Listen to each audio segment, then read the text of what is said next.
Jan Blachowicz is not going to lose against Navajo Sterling this Saturday. Navajo Sterling is overrated. The lights are going to be too bright for him, and I'm going to tell you why in this video. We're going through the whole fight night card for Medic versus Rodriguez. Let's get into the first one.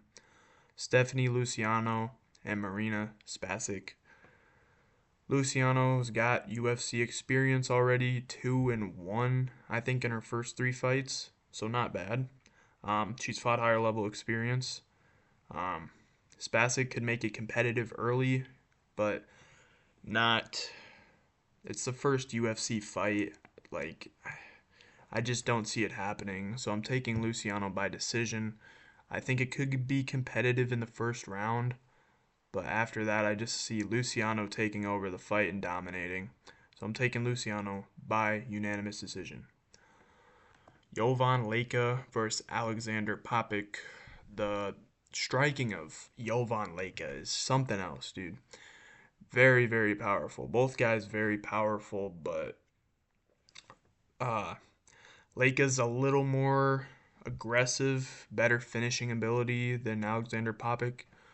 So I'm taking Leka by round 2 TKO. I think the first round's gonna be think it's going to be pretty even, but then he comes out, starts throwing some decent combinations for a heavyweight, gets Popik knocked down, and then finish him with some TKO, dude.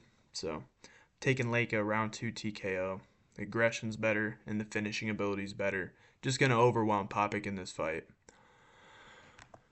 Next up, Nina Milicevic versus Haley Cohen. Haley Cohen still has yet to win her first UFC fight. She's been in it for a little bit now, but Milosevic just better well-rounded. She's on a run right now, 8-1. I think the activity and her confidence is going to be better than Haley Cohen. So for that reason, I'm taking Milosevic by, say, decision. I think Haley Cohen's tough, and that's why I'm saying decision, because I don't think Milosevic is going to be able to get it done. And Haley Cohen, she is tough, so I don't see a finish here. But I'm taking Milosevic to win her UFC debut. Next up, dude, Mateusz Rebecki and Kyle Prepolek. People are forgetting about this guy, man. Like, genuinely, people are forgetting about Mateusz Rebecki. He's on like a 3-fight skid, I think. But dude, I'm taking Rebecki in this fight. He's more dangerous. He's pressure fighter. The wrestling's really good. um, he's got to constantly pressure Kyle Prepolek, because Prepolek, he's a vet. Both these guys are vets, but Rebecki's going to be better in the wrestling. He's going to be better with the pressure. He's going to put Kyle Prepolek on the back foot. And Kyle Prepolek has dealt with some adversity before, but he's never dealt with Mateusz Rebecki before, dude. So I'm saying Mateusz Rebecki by round 2 TKO. I think he's going to break him down, get him to the ground, and then just ground and pound him, get him finished, dude. Rebecki is going to get back in the win column. I promise you that. Next up, Denis Bazooka versus Bogdan Grad, dude. Bogdan Grad, dude. Just fought last weekend, and he's coming back already. It's great. But Bogdan Grad, really strong grappler, good wrestling. He's very active when he's wrestling, too, so I do like that about him. Dennis, he can make this competitive on the feet. If he can stuff some of those takedowns, I think it could be competitive for a little bit, but I just don't see that happening. I think Bogdan Grad's really good at mixing his strikes in with the grappling, so I'm taking Bogdan Grad by decision. I think it's gonna be a little bit of a war, a little bit grindy of a fight. But I think Bogdan Grad's going to get it done. And I do think Denis Bazooka is going to put up a good fight. But I just don't see him winning. Borislav Nikolic versus Mark Volgodin. I like this matchup a lot. I think this is going to be a really good matchup. Nikolic is like 16-2. It's very impressive coming into the UFC with a 16-2 record. Um, Volgden, he's got experience, but I think the consistency from Borislav is going to be too much for him. Um, he's able to control the fights that he's in, but this is one I don't see where either guy is going to like just run away with the fight. So I'm going to take Borislav Nikolic by decision. I just think he's just a better, well-rounded fighter. Could be close, but I think Borislav should have this in the bag. Next up, we got Oban Elliott versus Michael Oliveira. Very high on Michael Oliveira. This could go either way. This is one I'm kind of 50-50 on because there's a lot of hype around Michael Oliveira. Um, but then Oban Elliott's got the experience. I think Michael Oliveira is like 9-0. I do not think this is right. When I looked, I'm pretty sure it said he's 9-0. And I think Oban Elliott's really going to make Michael Oliveira work for this win. But this dude's really good. I think he's going to win the exchanges. When they get into the pocket and start throwing, I think it's going to be a problem for Oban Elliott. He's not going to want to be there. He's going to want to hold Michael Oliveira up against the fence, try to just grapple him. But I think Oliveira's just going to win those exchanges and get it done by decision. I don't see him finishing Oban Elliott, but I also thought that in Oban Elliott's last fight too, and he got finished. So taking Michael Oliveira. Hopefully Oban can get it done. I like Oban Elliott a lot. Next up, Ludovic Klein, Tofik Musayev. Ludovic Klein, very proven in the UFC. He did lose to Mateus Gamrot, and a lot of people like to put that against him, but Mateus Gamrot's not a bad loss, dude. It's not. Musayev, dangerous. He does have power, and Ludovic Klein cannot stand in front of him. Otherwise, he could get knocked out. Like, this dude does have power. So Ludovic Klein, he needs to grapple to get this win. This is another one I'm kind of 50-50 on, but I think Ludovic Klein is going to be able to get it done. Just being more of a pressure grappler, throw that 1-2 and then shoot, and he should be able to get it done. Use some of the kicks is another thing I think Ludovic Klein needs to do. And just, I think he's more technical than Tofik, so I'm taking Ludovic Klein by decision. Next up, Milos Janic versus Noah Gugan. Both guys making their debut. Milos is 19-3 kickboxer, but he is dangerous on the ground. I like the hands a lot. He's got some good hands, and he's been doing a lot of dirty boxing recently. He's got a pretty fair reach advantage in this fight. I think it's 72.5 reach, if I remember right. Noah is 9-2, not as experienced. Another debut. I think his is like 68. Pretty sure. He's good on the feet, underrated grappling, but he can sub you. He's got some subs on the record. I think both of these guys are going to look for a finish, but Janic, he's got more experience, and I think he's going to get it done. I think it's going to start slow for the first little bit, maybe a little bit of clinch here and there, but I think he's going to find the range and end up getting the TKO, so I'm taking Milos Janic by, I'm going to say second round TKO. Next up, Vlasto Sipo versus Gilbert Urbina. 14-3 is Vlasto Sipo. He's aggressive. He's powerful. He keeps opponents defensive.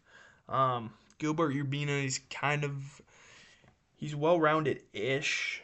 I mean, he's not very good, but he can use everything if he needs to. So, I think he's much better on the ground. But the striking defense, dude, is just not there. But he does have a lot of subs by rear naked choke, so if it does go to the ground, you better watch your neck, Valisto. I think Valisto keeps his opponents on the back foot, so I don't see Urbina being good there. Like I said, his striking defense is not the best. Um, I think Urbina is going to try to shoot immediately. He's going to hold Veloso there, get in the clinch, throw a little bit of something, something. But I think once it gets in the clinch, I think Valisto Sipo is going to throw a nasty uppercut, knock him down, and then finish Urbina on the ground. So I'm taking Valisto by first round TKO. Next up, Dusko Todorovic versus Robert Valentin. Um, Kinda chinny is Dusko, dude. Todorovic kinda chinny. He's got some good boxing combinations, but he is very hittable. Um, Robert Valentin, good in the grappling, got a pretty good reach. He's kind of an unorthodox striker. He is, well, both these guys, dude. They're 1-3 in their last four, so I think the loser of this one's definitely going to be getting cut. So I'm going to be taking Dusko in this fight. He's more well-rounded, a lot of strength in this guy. I think the grappling is good from Robert Valentin, but dude, if it gets to the ground, I think Dusko's going to be able to do well there. He's a BJJ black belt, so I don't really see any threat there. I think Valentin's going to try to grapple a little too much. He's going to get worn out, and by the third round, I think Dusko's going to get the TKO. So yeah, that's how I think that's going to go. I don't know. It's another one I'm kind of iffy on, but I feel better about this pick than some of my other ones. Next up. Now this one people might not like. This is kind of similar to how I was talking about Jan Blachowicz earlier. Alexander Rakic and Marcin Tybura. This is the debut for Rakic at heavyweight. A lot of people are talking about that. But this dude got KO'd from a jab in his last fight, okay? This dude hasn't won a fight since 2021. People are not taking this into consideration. Tybura, he's old, dude. He is old. He is a good wrestler, not great striking, though. Rakic, heavy kickboxer, dude. Back in the day, used to be pretty good. But recently, dude, like, this dude hasn't won since 2021. I don't care if he's going up to heavyweight. I just think Tybura can get it done. I do. If you're taking an underdog, I think you need to take Marcin Tybura in this fight. I think he's just going to hold him against the fence. Like, I feel like heavyweight's different. You're going from 205, and I don't even know what Rakic is going to weigh when he gets in. I think Tybura's like around this 256 to 260. So I think Tybura can hold him against the fence. I think it's going to be kind of a boring fight, but we'll have to see how Rakic does at heavyweight. He can get the win. Like, Rakic can get the win in this fight, but he's got to stay at range, use leg kicks. Like, that's the main thing. If Rakic can use some leg kicks, I think it'll go very well for him, but I don't think Rakic has the best fight IQ either. So I just can't pick a guy that hasn't won since 2021, so I'm taking Marcin Tybura, dude. Like, call me crazy, but just watch when it happens. Everybody was calling my pick last week from Ramazan Samirov. They're saying you're crazy. He's not going to knock Steve Erceg out in the first round, and he did. Jan Blachowicz, Navajo Sterling. Jan Blachowicz is older than Tybura, and I'm picking him to win, okay? I don't know, man. He is 29-11. It's kind of rough recently, dude. He's been the draws, he's lost to Pereira. This dude's like his recent losses, they're good losses. Like he lost to Olberg, who is the champ now. He lost to Alex Pereira, who is the former champ. Like these are not bad losses, dude. And this was the first guy to beat Adesanya. People forget, dude. But Navajo Sterling, 10-0, undefeated, a lot of hype behind his name. Rangy kickboxer, dude. But Jan Blachowicz, very patient, very technical striker. This is a huge step up for Navajo Sterling, dude. I think Sterling's going to have some early success in the first. He's going to put Jan on the back foot, but Jan Blachowicz is smart. He's going to He's going to take his time, look for the counter shots, some low kicks, and I think by round 2, I think that's where Navajo Sterling gets gassed. Jan takes over, timing the low kicks good, looks for the clinch position, and I think he just outworks him for the rest of the fight. Um, Lights are going to be too bright for Navajo Sterling here, dude. This is a short notice replacement. I don't think people are taking this into consideration. He's a short notice replacement. I think Jan Blachowicz can get this done. But this is also a struggle for, like, Jan Blachowicz, too. Because, like, this guy's kind of new to the UFC. Like, who knows if he's going to be able to figure out his game. And I want to preface this. I was not impressed by the young Kutalaba fight. I was not impressed by your performance, GSP. He won. I understand that, but there's flaws, dude. There's flaws in Navajo Sterling's game, and I think if someone's going to exploit it, it's going to be Jan Blachowicz. This dude is the number 15 ranked light heavyweight. Jan Blachowicz is number 4. This is a huge step up, and I do not see Navajo Sterling getting this done at all. He's got flaws in his grappling, and he gets caught sometimes when he gets over-aggressive. So I'm taking Jan Blachowicz to win this by decision. I don't know. Maybe it'll be a robbery decision. We'll see. But I am hyped for this fight. Last fight of the night. A lot of people aren't too happy with this. A lot of people think that Navajo Sterling and Jan Blachowicz should be the main event. But I'm going to tell you why this is a good fight. Because people forget, man. This guy, Uros Medic, knockout artist, okay? I don't know if people are actually picking D-Rod to win. If they are, they're crazy and must be living under a rock because of what's been happening with the guy. But Uros Medic is on a roll. 3 straight clean knockouts. Very good pressure, very good power. He will walk you down like Eneli Chapa in 2020. Very good leg kicks. Sometimes he will absorb more strikes than he takes. And that's a problem, but it's not one that D-Rod can exploit.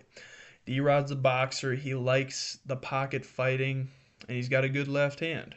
But the volume is very sloppy, and this dude is 40 years old. I know I just got done glazing 2 40-year-olds, but D-Rod's not like a top-ranked. I don't know how this dude's even. Is he ranked? Is he 15? Yeah, he is 15. That's crazy, dude. That's crazy. If you're having trouble picking this fight, bro, just stop watching the sport. On the JRE show, I don't know if people seen this. I'm assuming a lot did. But he was in jail for a while. This dude was malnourished. He's not getting the food that he needs to be a fighter. It's just not good, man. And when he did this, I think this interview was maybe a month ago. And he was just saying, like, they were talking about this fight. They knew he had a fight coming up. He's like, yeah, I'm just getting back to my normal self. Like, bro, you're just getting back to your normal self and you're about to fight. I don't think this guy stands a chance. Once these guys start fighting in the pocket, man, it's over. For D-Rod. It's over for D-Rod. I think the first 2 minutes, I got this whole thing broken down. Like, how the fight's going to go completely. Alright? So, watch this. D-Rod's going to want to fight in the pocket. And the doctor's going to go throw a 3-piece combo. 3-2-3. Put D-Rod to sleep out cold. Come back to this video when it happens. Because I promise you that's how it's going to happen. They're going to wait a little bit. They're going to figure each other out in the first 2 minutes. D-Rod's going to get in that pocket. And you do not want to be in the pocket with the doctor. Because he's going to put you out. I promise. And this is just disrespectful, giving Medic someone that's this low. I think if Medic wins this fight by another clean knockout, you need to give him a big step up because that would be very impressive. So yeah, those are my picks for UFC Fight Night Serbia. It's better than 330, honestly. A lot of people are dogging this card, but this card is better than UFC 330, whether you want to admit it or not. It is. So yeah.